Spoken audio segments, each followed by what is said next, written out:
Amis joueurs, bonjour, je suis ravi de vous retrouver pour une toute nouvelle vidéo sur Real l'été d'un jeu. Je vous l'avais promis il y a déjà plusieurs mois, c'est un jeu qui a fait un carton l'été dernier, édité chez Matago. C'est un jeu que vous avez présenté aussi en vidéo, vous êtes très nombreux à le regarder. Je vous avais promis de vous faire une vidéo dès que l'extension est sortie. Et elle est sortie, je l'ai achetée, elle est juste ici et on va en parler de suite. C'est Parks Nightfall, la toute première extension de Parks. Et autant vous le dire, c'est une sacrée bonne extension. On va retrouver pas mal de choses nouvelles. On va retrouver à l'intérieur des actions inédites, des nouvelles cartes années, les cartes objectifs. On va délaisser, on va les mettre de côté, celles de la première base, de la boîte de base, pour se servir uniquement de celles-ci. Car les cartes objectifs, elles vont avoir la particularité ici de nous permettre de cumuler toujours plus de points en fonction des actions qu'elles vont nous demander. On va retrouver des nouveaux parcs bien sûr, avec des actions immédiates qu'on va pouvoir réaliser pour faire un petit peu des combos. Et surtout les campings, parce qu'il va faire nuit dans Parks et il va falloir peut-être camper aussi. Et donc il y a un nouveau module et un nouveau plateau de jeu qu'on va pouvoir disposer, on va voir ça tout à l'heure, juste en dessous de la piste principale et qui va nous permettre de camper et de réaliser là aussi des actions inédites. On va aussi bien sûr rencontrer de nouveaux animaux sauvages et d'ailleurs dans la boîte, je vais pas le dire un petit peu plus loin, il y a 4 nouveaux petits jetons Joker, vous savez les petits jetons en bois, il y en a 4, c'était dispensable, ça mène pas à grand chose, mais franchement ils sont toujours aussi beaux, c'est toujours aussi bon, donc ben merci. Et bien sûr parmi les nouvelles cartes, les nouveaux parcs, c'est toujours aussi beau, les illustrations sont toujours aussi magnifiques. Il y a des parcs inédits qu'on n'avait pas trouvé dans la boîte de base. Il y a par contre aussi des cartes de parcs nationaux déjà évoquées dans la boîte de base. Sur cette vidéo, je ne vais pas revenir sur les règles précises de Parks, mais juste revenir un petit peu sur ce qu'amène cette extension qui, voilà, je vous l'ai déjà dit, mais franchement, c'est du très très bon et pour nous, elle est vraiment devenue indispensable déjà. Allez, je vous laisse vous installer confortablement, on va profiter de toutes les merveilles de cette première extension pour Parks. C'est parti!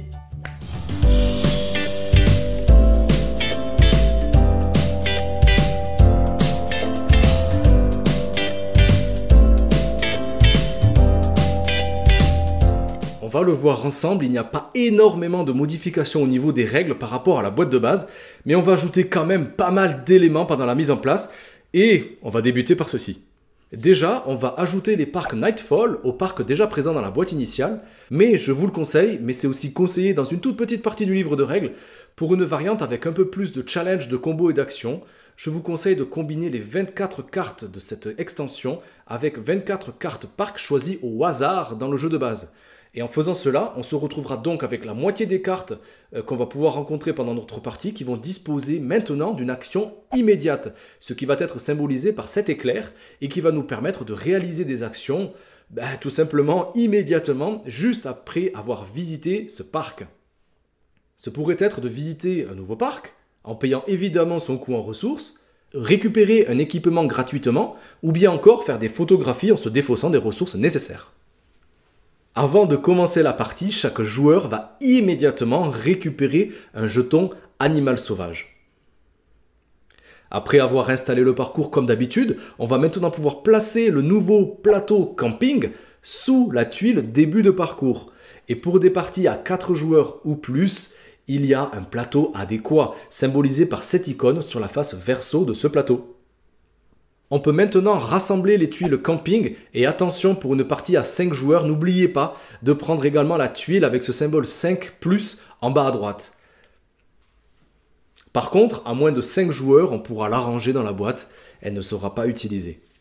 On peut maintenant mélanger les tuiles camping, on va en piocher 3 parmi les 6 qu'on va placer juste à côté du plateau camping. Attention de bien vous assurer que chaque tuile soit bien sur sa face avec la saison 1 visible en bas à gauche, car en fonction des manches, on va devoir les retourner pour que le chiffre 2 soit visible pendant la deuxième manche, que le chiffre 3 soit visible pendant la troisième manche, et vous l'aurez compris, que le chiffre 4 soit visible pendant la quatrième manche. Et on pourra ranger toutes les tuiles restantes, car elles ne seront pas utilisées pendant cette partie. Mais qui dit camping dit bien sûr les tentes. Et ça tombe bien puisqu'on en a plusieurs qui sont disponibles dans la boîte et qu'on va devoir placer sur le parcours au-dessus des jetons météo qu'on aura installés au préalable, sous les emplacements indiqués par les étoiles en fonction du nombre de joueurs et en débutant par la fin du parcours pour remonter vers la tuile début de parcours. Les campings vont offrir de nouvelles opportunités sur le parcours, mais comme tout bon randonneur, on devra bien planifier à l'avance nos déplacements pour maximiser les effets. Au début de chacune des saisons, certains lieux vont maintenant donc disposer d'un jeton tente, ce qui va indiquer qu'un camping est disponible à cet endroit-là et qu'on va donc pouvoir aussi y passer la nuit. Lorsqu'un randonneur va se déplacer sur un lieu de parcours avec une tente, il va alors avoir deux options.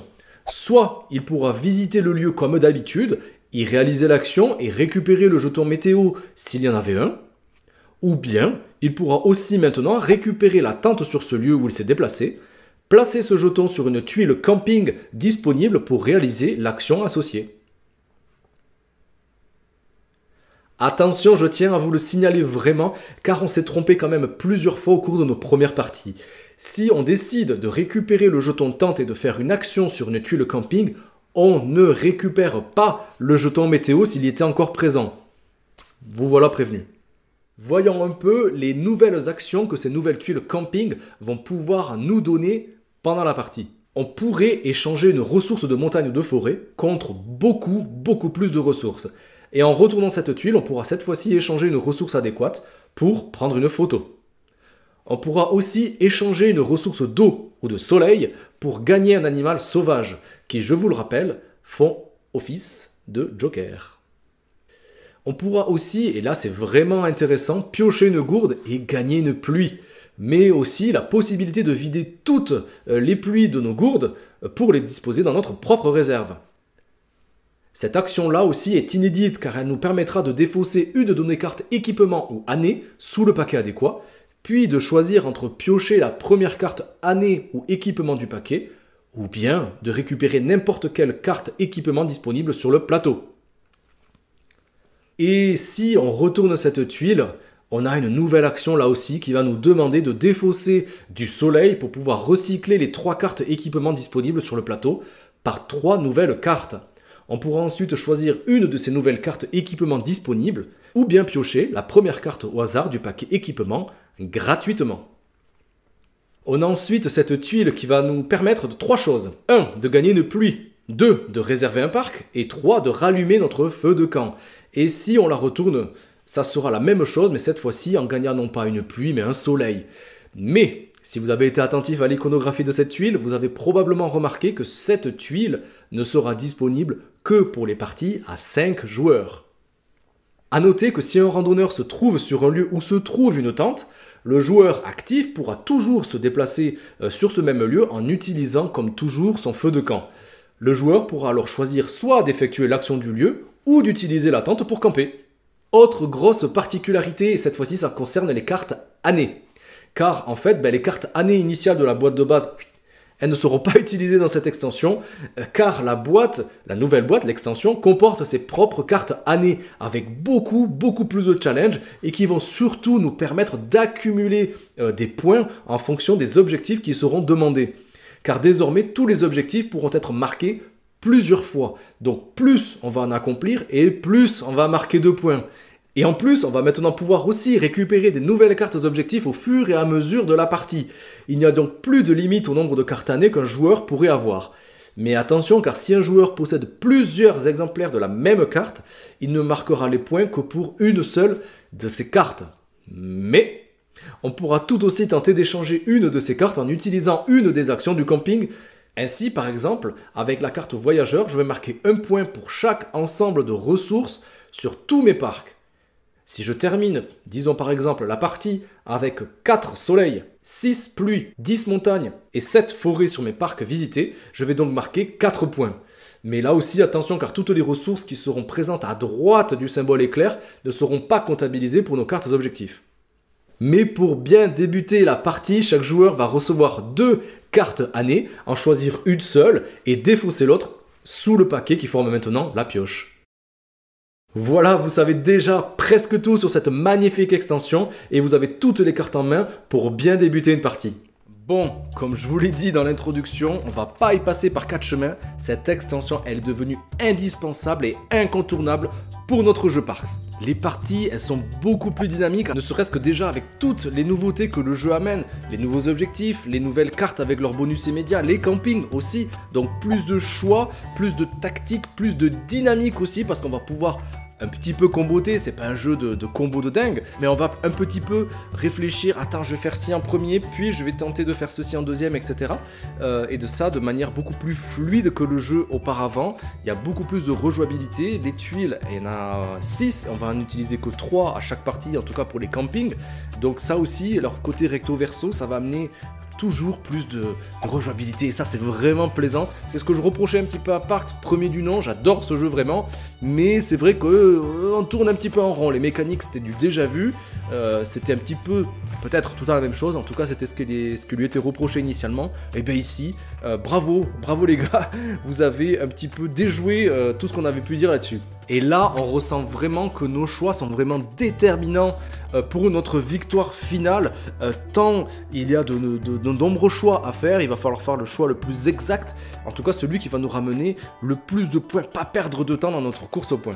Autant, comme je vous le disais, je trouvais que Parks c'était vraiment un excellent jeu, mais alors là, avec cette extension-là, c'est devenu indispensable. On ne peut pas ne pas la sortir quand on le présente même à des joueurs, à des amis qui n'ont pas forcément joué déjà à la boîte de base. On leur propose directement avec celle-ci pour qu'ils savourent encore plus et qu'ils voient qu'il y a vraiment beaucoup de choix, beaucoup de tactiques et ils en sont quasiment tous à chaque fois fans, ils succombent forcément au jeu et en plus, avec des illustrations de cette qualité, comment ne pas tomber amoureux? Les illustrations, ils n'ont pas moins bien fait, ils ont peut-être même mieux fait. En tout cas, elles sont à la hauteur de la boîte de base que proposait Parks. C'est tout simplement magnifique, ce sont des dizaines, encore une fois, à y avoir contribué. On sent vraiment que l'édition, elle est vraiment très travaillée. Et ça nous fait plaisir à nous, en tant que joueurs. En tout cas, nous, on est ultra fans. Je crois que parmi les jeux qu'on a, il y a quand même de très beaux jeux. Hein. Mais celui-ci, il est dans le top des plus beaux jeux de notre ludothèque, ça c'est certain. Ben, j'ai quand même une petite chose à dire, franchement. Vivement la prochaine extension. Voilà, j'espère que ça vous a plu, j'ai été ravi de vous présenter cette extension Nightfall pour Parks. Encore une fois, c'est un jeu qu'on a vraiment adoré. Si ça vous a plu, lâchez des pouces. 1, 2, 3, allez-y, balancez-moi-en un maximum et laissez-moi des commentaires si vous avez des questions, des spécificités de règles sur lesquelles je me suis peut-être mal exprimé, vous n'avez pas compris. Je suis là aussi pour répondre à tous vos commentaires rapidement. N'hésitez pas à aller aussi nous rejoindre sur les réseaux, ça nous fait toujours plaisir de proposer des nouveautés, des jeux plus anciens aussi, donc venez nous rejoindre, ça nous fera toujours plaisir. Et je vous laisse comme souvent et comme toujours avec un catalogue de jeux, avec des jeux que vous connaissez peut-être pas, des jeux, des tops qu'on a pu faire en cette fin d'année 2020 aussi, vous êtes très nombreux à regarder, donc merci encore pour ça, et je vous dis comme toujours à très vite sur la chaîne, ciao les amis.